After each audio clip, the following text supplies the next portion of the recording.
Hello দর্শক বন্ধুরা, আসসালামু আলাইকুম। সবাই কেমন আছেন? আশা করি যে যেখানে আছেন অনেক অনেক ভালো আছেন। দর্শক বন্ধুরা, আজকে আমরা কথা বলবো Realme C21Y এই ফোনটি নিয়ে। এই ফোনটি ইন্ডিয়ার বাজারে কয়েকদিন হলো লঞ্চ হয়েছে, আর ইন্ডিয়ার বাজারে এই ফোনটির প্রাইস রাখা হয়েছে 8,999 রুপি বা 9,000 রুপি। এটি মূলত একটি এন্ট্রি লেভেল বাজেট সেগমেন্টের ফোন।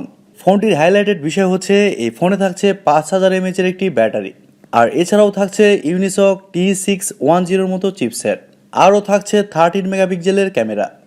সব কিছু মিলিয়ে এই ফোনটি কেমন হবে এবং এই ফোনটি বাংলাদেশে বাজারে আসলে কবে আসছে আর এর প্রাইসই বা কেমন হতে পারে, এই সবগুলো বিষয় নিয়ে আলোচনা করব আজকের এই ভিডিওতে। এবং এছাড়াও জানাবো প্রাইস পয়েন্ট অনুযায়ী এই ফোনটি আপনাদের জন্য কেমন হবে। ফোনটি কি ভ্যালু ফর মানি হবে, না এই প্রাইসিংয়ে এর থেকেও কোনো বেটার অপশান থাকছে আপনাদের জন্য। সো পুরো ভিডিওটি অবশ্যই দেখবেন। আর আপনারা দেখছেন TechTube, আর সব সময়ের মতো সাথে আছে আমি প্রান্ত। সো ভিডিওটি ভালো লাগলে অবশ্যই একটি লাইক দিতে কিন্তু ভুলে যাবেন না। প্রথমেই কথা বলা যাক এই ফোনটির ডিজাইন এবং বিল্ড কোয়ালিটি নিয়ে। দর্শক বন্ধুরা, এই ফোনটির design same to same Realme C21 এর মতোই হতে চলেছে।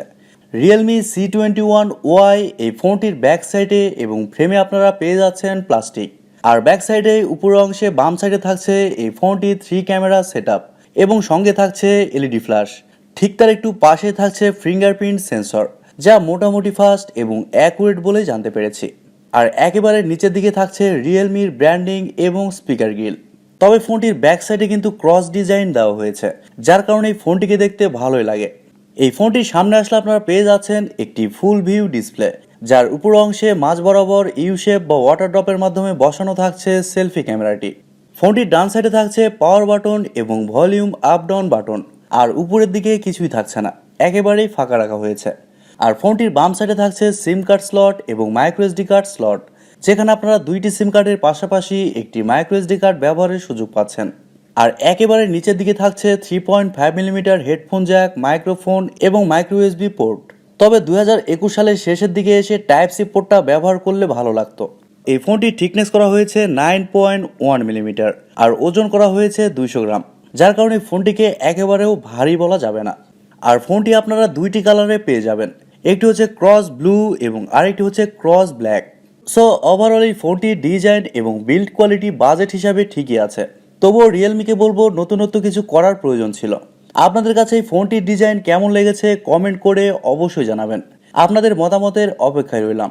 এবারে যদি এই ফোনটির ডিসপ্লে নিয়ে কথা বলি, তাহলে এই ফোনে থাকছে 6.5 ইঞ্চির একটি IPS LCD প্যানেল, আর এটি একটি HD প্লাসের ডিসপ্লে, যার রেজুলেশন হচ্ছে 720x1600 পিক্সেল। আর এছাড়াও থাকছে 400 নিটস টাইপ ব্রাইটনেস, আরও থাকছে 270 ppi ডেন্সিটি। ফোনটির স্ক্রিন টু বডি রেশিও হচ্ছে 81.6%। দর্শক বন্ধুরা, বাজেট হিসেবে বিবেচনা করলে এখানে HD প্লাসের ডিসপ্লে আমাদের মেনে নিতে হবে, কারণ এই বাজেট সেগমেন্টের ফোনগুলোতে কিন্তু আমরা ফুল HD প্লাসের ডিসপ্লে এখনও পাইনি, যার কারণে HD প্লাসের ডিসপ্লেতে আমাদের খুশি থাকতে হবে। আর যেহেতু এটি একটি HD প্লাসের ডিসপ্লে, সেহেতু এই ডিসপ্লেতে যে কোনো কন্টেন্ট প্লে করলে শার্পনেসের কিছুটা ঘাটতি অবশ্যই থাকবে।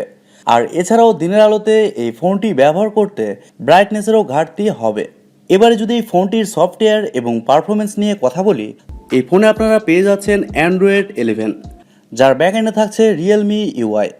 আর ফোনটিতে চিপসেট হিসেবে থাকছে Unisoc T610, যা 12 ন্যানোমিটার আর্কিটেকচারে তৈরি করা একটি Octa-core প্রসেসর। এছাড়াও জিপিইউ হিসেবে থাকছে Mali G52।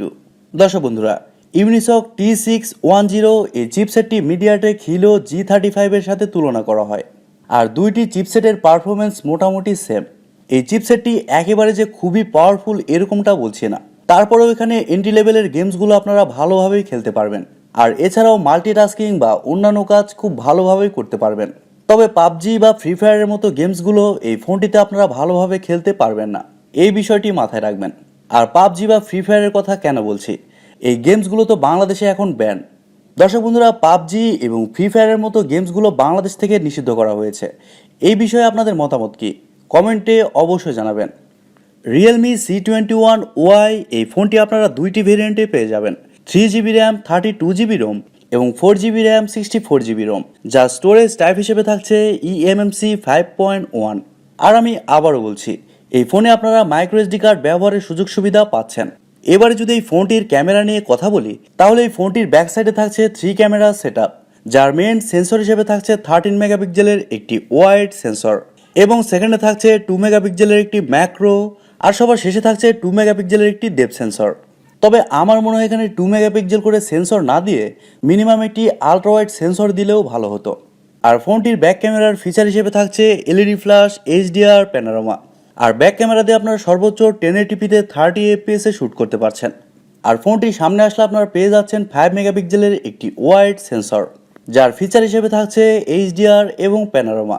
আর সেলফি ক্যামেরা দিয়েও আপনারা 1080p-তে 30 fps-এ শ্যুট করতে পারছেন। ফোনটিতে এছাড়াও ওয়াইফাই, ব্লুটুথ, জিপিএস-এর মতো আরও অনেক ফিচার পেয়ে যাচ্ছেন। আর ইউএসবিতে পাচ্ছেন মাইক্রো ইউএসবি 2.0। এবারে যদি এই ফোনটির ব্যাটারি এবং চার্জার নিয়ে কথা বলি, তাহলে এই ফোনে থাকছে 5000 mAh-এর একটি ব্যাটারি আর ফোনটিকে চার্জ করার জন্য থাকছে একটি চার্জার। তবে এই ফোনটিতে রিভার্স চার্জিং সিস্টেম দেওয়া হয়েছে, যার মাধ্যমে এই ফোনটি থেকে আপনি অন্য ফোনেও চার্জ করতে পারবেন। আর যেহেতু এই ফোনটিতে 5000 mAh-এর একটি ব্যাটারি ব্যবহার করা হয়েছে, সেহেতু এই ফোনটি থেকে আপনি একদিন ইজিলি চার্জ ব্যাকআপ পেয়ে যাবেন। এবারে কথা বলা যাক এই ফোনটির প্রাইস এবং লঞ্চিং ডেট সম্পর্কে। এই ফোনটি বাংলাদেশের বাজারে সেপ্টেম্বরের শেষের দিকে অথবা অক্টোবরের শুরুর দিকে আসতে পারে। আর বাংলাদেশের বাজারে এই ফোনটির বেস ভ্যারিয়েন্টের প্রাইস হতে পারে 10.5 থেকে 11,000 টাকা, এর বেশি হলে ওভার প্রাইস হয়ে যাবে। এবারে কথা বলা যাক সব মিলিয়ে এই ফোনটি আপনাদের জন্য কেমন হবে। দর্শক বন্ধুরা, এই মুহূর্তে Realme C21 এই ফোনটি মার্কেটে রয়েছে, যার বেস ভ্যারিয়েন্টের প্রাইস করা হয়েছে 11,000 টাকা। তবে বাজেট যদি এর থেকে একটু বেশি করেন, সেক্ষেত্রে রয়েছে Realme C25S।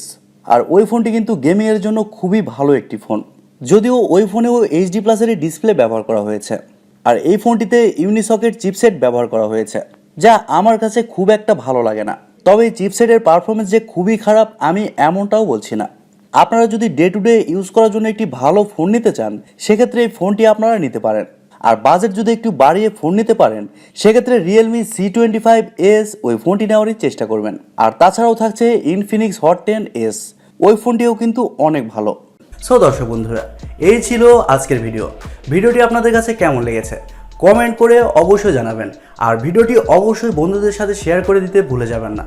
আজকের মতো এখানেই, দেখা হবে পরবর্তী ভিডিওতে। সবাই অনেক অনেক ভালো থাকবেন এবং সুস্থ থাকবেন। খোদা হাফেজ।